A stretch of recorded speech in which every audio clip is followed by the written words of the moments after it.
SD news में आप सभी का स्वागत है। ಬೀದರ್ ಜಿಲ್ಲೆಯ ನಾರಾಯಣಪುರ ಬಳಿ ಇರುವಂತಹ ಜವಾಹರ್ ನವೋದಯ ವಿದ್ಯಾಲಯದಲ್ಲಿ 10ನೇ ತರಗತಿಯಲ್ಲಿ ವಿದ್ಯಾಭ್ಯಾಸ ಮಾಡುತ್ತಿರುವ ವಿದ್ಯಾರ್ಥಿಯೊಬ್ಬ ಮೃತಪಟ್ಟಂತ ಘಟನೆಗೆ ಸಂಬಂಧಪಟ್ಟಂತೆ ಕರ್ನಾಟಕ ರಾಜ್ಯ ಮಕ್ಕಳ ಹಕ್ಕುಗಳ ಆಯೋಗದಲ್ಲಿ ಸ್ವಯಂ ಪ್ರೇರಿತ ಪ್ರಕರಣ ದಾಖಲು ಮಾಡಿಕೊಳ್ಳಲಾಗಿದೆ. ಅದೇ ರೀತಿಯಾಗಿ ಸಂಬಂಧಪಟ್ಟಂತ ಹೈದರಾಬಾದ್ನ ರೀಜನಲ್ ಆಫೀಸಿನ ಡೆಪ್ಟಿ ಕಮಿಷನರ್ ಅವರಿಗೆ ಪತ್ರ ವ್ಯವಹಾರ ಮಾಡಿದ್ದೆ ಮತ್ತೆ ದೂರವಾಣಿ ಮುಖಾಂತರ ಮಾತನಾಡಿದ್ದು ಆ ಕುಟುಂಬಸ್ಥರ ಒಂದು ಹೇಳಿಕೆಯನ್ನು ಆಧರಿಸಿ ನಮ್ಮ ಮಗ ಆ ತರ ಆತ್ಮಹತ್ಯೆ ಮಾಡಿಕೊಳ್ಳಕ್ಕಂತ ಮನಸ್ಥಿತಿ ಉಳ್ಳವನಾಗಿದ್ದಿಲ್ಲ, ಅವನು ಒಳ್ಳೆಯ ಮಗನಾಗಿದ್ದ.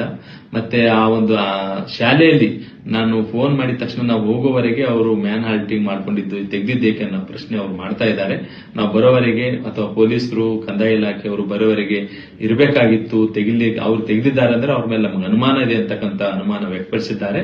ಆ ಹಿನ್ನೆಲೆಯಲ್ಲಿ ಸತ್ಯಾಸತ್ಯತೆ ಬಗ್ಗೆ ಕುಲಂಕುಷವಾಗಿ ತನಿಖೆ ಮಾಡಿ ಆಯೋಗಕ್ಕೆ 3 ದಿವಸದಲ್ಲಿ ವರದಿ ಕೊಡಬೇಕಂತಕ್ಕಂಥ ಒಂದು ನೋಟಿಸ್ ಅನ್ನು ಈಗಾಗಲೇ ರೀಜನಲ್ ಕಮಿಷನರ್ ಅವರಿಗೆ ಬರೆದಿದ್ದೇನೆ, ಮಾತನಾಡಿದ್ದೇನೆ. ವರದಿಯನ್ನು ಆಧರಿಸಿ ಮುಂದೆ ಸೂಕ್ತ ಕ್ರಮ ಕೈಗೊಳ್ಳಲಾಗುವುದು.